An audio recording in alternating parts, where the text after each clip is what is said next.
அப்படி உயர்ந்த எண்ணத்தோடு ஒரு தேசிய கட்சியா உருவாக்குன பாபா சாஹேப் அம்பேத்கரனுடைய அந்த சிந்தனை இன்னைக்கு மழுங்கடிக்கப்பட்டிருக்கு. இன்னைக்கு சுருங்கி போயிருக்கு. எப்படின்னு கேக்குறீங்களா? தமிழ்நாடுல தேர்தல் நேரம் வந்தா போதும். தலித் அமைப்புகள் மேற்குலயும், வடக்குலயும் ஏன் எல்லா திசைகளிலும் தங்களுடைய கட்சிகளினுடைய மாநாடுகள போட்டு அதிர விடுவாங்க. தாங்கிட்ட இவ்வளவு கூட்டம் இருக்குன்னு காட்டுவாங்க. அந்த மாநாடுகள் போட்ட தீர்மானங்களுக்காக கூட்டணி பேசுறாங்களான்னு பார்த்தா, அதுவும் கிடையாது. தீர்மானம் போடுவாங்கல்ல, அந்த தீர்மானங்களுக்கான எந்த முன்னெடுப்பும் கிடையாது. கூட்டணி வச்சாலும் இவங்க எம்எல்ஏ ஆகுறாங்க. அதோட அவங்க வேலை முடிஞ்சுதுதான் நினைக்கிறாங்க. தேர்தலுக்கு பின்னாடி அவங்க அதுக்கு முன்னாடி போட்ட தீர்மானங்கள பத்தி கவலையே படுறதில்ல. அத நடைமுறைப்படுத்தணும்னு எந்த அக்கறையும் இல்ல. சரி இவங்க மாநாடு போட்டு தேர்தல சந்திச்சு வெற்றி பெற்றாங்களே, தமிழ்நாட்டுல நடக்கிற தீண்டாமை பிரச்சனைகள குறித்து கேள்வி எழுப்புனாங்களா? பஞ்சம நிலத்த மீட்டெடுக்கணும்னு நினைச்சாங்களா? நம்முடைய இடஒதுக்கீட்ட அதிகப்படுத்த போராட்டங்கள எதுவும் அரசுக்கு அழுத்தம் கொடுத்து போராட்டம் செஞ்சாங்களா?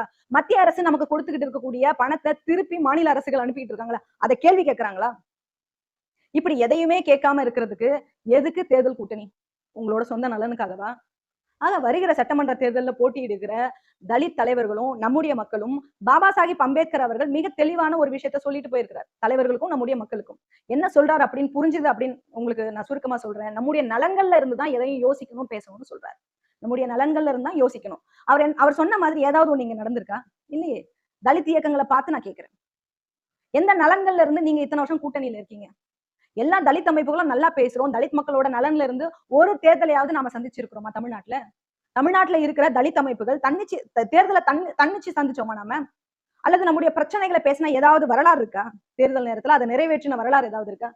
ஏதோ ஒரு கட்சியோட சேர்ந்து பயணிக்கணும், இல்லன்னா கூட்டணியில பயணிக்கணும். இதனால நம்முடைய நலன்கள் முழுமையா கிடைச்சுதா? முழுமையா கிடைக்கல. ஒரு நாளும் கிடைக்க போறதில்ல. அதத்தான் பாபா சாஹேப் அம்பேத்கர் அவர்கள் அன்னைக்கே சொல்லிட்டு போயிருக்கிறார். இன்னைக்கு வரைக்கும் அது நீடிச்சுக்கிட்டே தான் இருக்கு. மாறவே இல்ல. அப்போ அவர் சொன்னது இன்னைக்கும் பொருந்துது தானே? ஆனா இனி எதிர்காலத்துல அப்படி இல்லாம பாபா சாஹேப் அம்பேத்கர் அவர்கள் சொன்ன அந்த கருத்துக்கள்ல இருந்து படிப்பினையா எடுத்துக்கிட்டு அவருடைய சிந்தனையை முன்வைத்து ஒரு இயக்கம் தமிழ்நாட்டுல வளரணும். அவருடைய சிந்தனையை முன்வைத்து ஒரு இயக்கம் தமிழ்நாட்டுல வளரணும். அப்படியான சிந்தனையில ஒரு தலித் இயக்கங்கள் செயல்படணும். இதுதான் பாபா சாஹேப் அம்பேத்கருடைய பிரச்சாரத்தின் வழியா நமக்கு கிடைத்த மிக முக்கியமா அவர் சொன்னதா செய்தியா நான் புரிஞ்சுக்கிறேன்.